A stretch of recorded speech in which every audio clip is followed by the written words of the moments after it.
Good day, I'm Stephen McHugh and this is your JIS news for Thursday, July 26. Government is increasing the budgetary support to high schools in the upcoming academic year by $435.8 million. With a total allocation of $8.39 billion, secondary schools will benefit from an increase in their operational and social grants. Allocations for staffing support have also been increased by more than $317 million, and approximately $292.3 million has been provided for full rollout of the Career Advancement Program, CAP.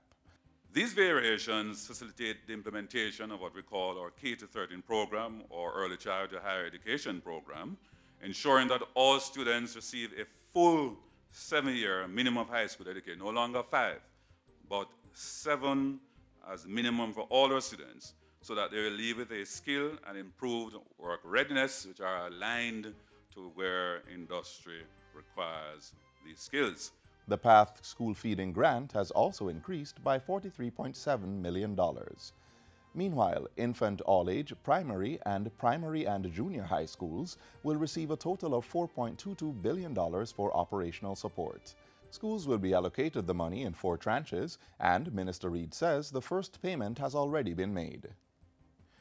Government has awarded 2 contracts valued at nearly $356 million for the supply of equipment to the Portmore Informatics Park in St. Catherine and the Montego Bay Terminal in St. James. The contract in a sum of $662,240,000 has been awarded to Industry and Technical Supplies Limited for the supply and commissioning of a 45-ton reach stacker for the Montego Bay Terminal in St. James. The second contract is to CAC 2000 Limited and is in the amount of approximately $267 million. It's to supply, install, and commission an air conditioning system for the BPO complex at the Portmore Informatics Park. The contract approvals were announced during Wednesday's post-cabinet press briefing. Work is advanced in developing the technology architecture for the electronic verification of persons under the National Identification System, NIDS. Senior Technical Specialist at eGov Jamaica, Walt Brown, says the framework for the web-based system has been completed and is undergoing testing. He was speaking at a JIS think tank on Tuesday. You present a card and you have a system that interfaces with the national ID system. So all systems in government will be somehow, where possible, linked to the national ID system to provide verification capabilities. When you get consent, right? Our request is going to go to the ID system, the NIDS, and say, is this person a valid person in the national ID system, or is the information that has been presented valid? We can send back a true or false. Mr. Brown says eGov Jamaica will be implementing the best possible security that is available in the information technology industry in order to safeguard the portal. With the NIDS, each Jamaican will be issued a national identification number and national identification card, which will be used as the primary source of verifying identity.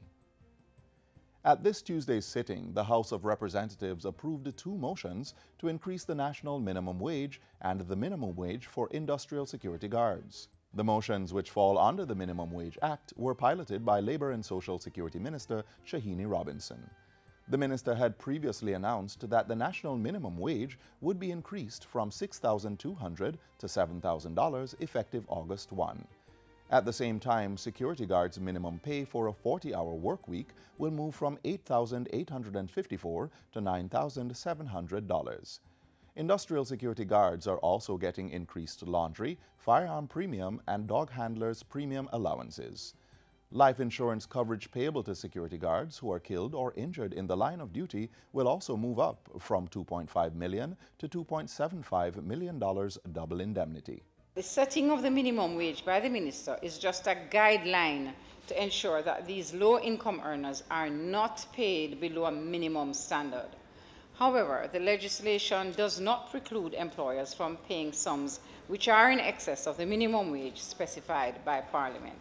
Non-residents, private patients, and those with health insurance will pay an increase in user fees for services at public health facilities effective August 1. These increases were previously approved by Cabinet and gazetted in the National Health Services Fees Amendment Regulations 2016. The full schedule of increases are contained in the regulations, which can be accessed through the Government Printing Office, the Ministry of Health's 4 regional health authorities, or any local public hospital. The increase does not apply to public patients without health insurance, as they will continue to access the public health services without charge. And finally, the Forestry Department is now in the process of verifying the boundary of the Cockpit country, which is estimated at 219 kilometers. This was disclosed by Information Minister Senator Ruel Reid during Wednesday's post-cabinet press briefing. The verification exercise commenced at the start of the financial year on the eastern side of the proposed boundary and will continue until the on-the-ground data is collected for all the component parts. He says the process is projected to be completed in the next financial year. It's receiving funding support under the European Union Budgetary Support Program.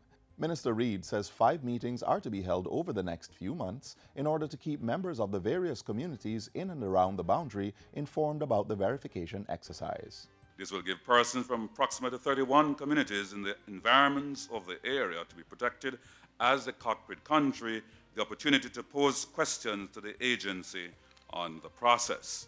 And that's it for JIS News Today. I'm Stephen McHugh. Thanks for watching.